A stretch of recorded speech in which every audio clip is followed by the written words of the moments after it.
Shropshire Sarracenias, 18th of May 2020. So during the lockdown I spent some time with the Flytraps and repotted everything that didn't get repotted last year. I had a very large neglected number of plants and new plants I needed to pot into, and sadly my peat-free mix didn't work, so I've gone on a reduced peat level, pure peat, on top, but a good inch of saggum at the bottom, and this seems to keep the compost a little bit dry on some of the pots, and you get less moss formation. For example, if I swing around over here, this is last year's plant. You've got some sundew, some eutrix, but not so much moss. And all these down here were potted last year in this way, and look at that, and there's no real moss to speak of, and the size of the plants, something to be designed. So going back to the start of the collection, this is some I repotted this year, they needed it, and some of these are now 2 years on, but you can see the moss is fresher and the plants are not being overwhelmed, more importantly. So to give you an example, these are in 11 centimetre square pots, and you can see the plants grow quite massively. So they're more or less in clone order number. Most of you will know the clones from my grow list, but there's an instant response to Southwest Giant, full size. I'm repotting in this way. They seem to love it. And I'm going on the watering that you fill it up to a couple of centimetres, let it dry down, then refill again. So as I go along, this is Kyoto Red. Seems to be a bit of a dwarf, but it stays like that. If I go to DM55 large, it's just prolific.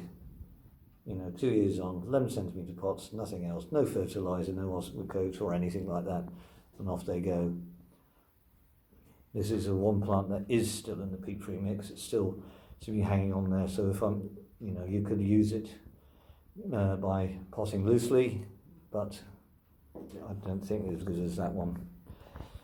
So for now, until I find a really good peat-free mix for Venus flytraps, then I'll have to stay this way, much to my regret, but maybe this way I could kind of justify it with the use of sphagnum, that they could stay 2 or 3 seasons in the same pot. There's the Oxford Road clone DM107. I've never had it that good before. Large red. Honestly, I'm so pleased with them this year. Snacks Giant, all doing quite well, and now last year's repots with a deeper sphagnum, and you can see there's one with a bit of moss formation, but nothing to worry about. So this is the Brad Giant, because I've raised some seeds. They're beginning to put on some size. Coming down here, there's Insulted Beastie Boy. It multiplies like really fast. Some of the best carnivorous plants, Wonslow Giant, Predator. There's GJ Giant form from my friend Nazi in Germany. And then here's this year's repot. So some are just getting going because they're being disturbed, and some are really getting going. This is I call it DCB seedling. I'm not sure what the crossover looks like. There's a bit of my old 1979 in there, but one can't be sure. But when he was giving up his collection, he sold it that way. Just going back, this is Deadly Diva, who's making a bit of fuss online at the moment. That multiplies very fast. So now we're going on to some of the new plants. What I want to show you is over here. This is in a 13 centimetre square pot. This is Southwest Giant 4, I'm calling it. It was one of 4 seedlings I kept, and this is probably about the largest. This, not to be confused with Southwest Giant, is Norman Parker's version of what he called Trident, not the one that's going around online at the moment. Swinging round. So I inherited a lot of fly traps from a guy I did a swap with, really loads of plants. These are on 15 centimetre square pots. And this is the size he was using. Huge, they were huge plants. And when I split it for this B52, there was easily 40 plants in it. So I'll put 6 bags and see if I can make a colony. So these are just settling down. So there's another Brad Giant, another Deadly Diva, some Bloody Nurse, and while I was at it I repotted a few of the Forkleaf Sundews, very pretty. This is in Strake Sphagnum and the rest are in Strake Peat. So here is a new experiment. This is Pure Live Sphagnum Moss. This is in a 13 by 13 square pot, massive traps.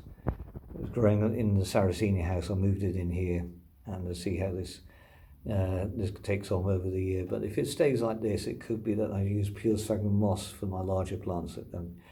Sphagnum tends to overwhelm the smaller ones, but this could be a way forward.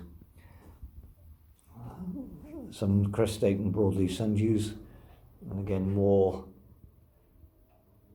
flytraps I inherited, including the one I was going to show you is the, where is it now, the BBC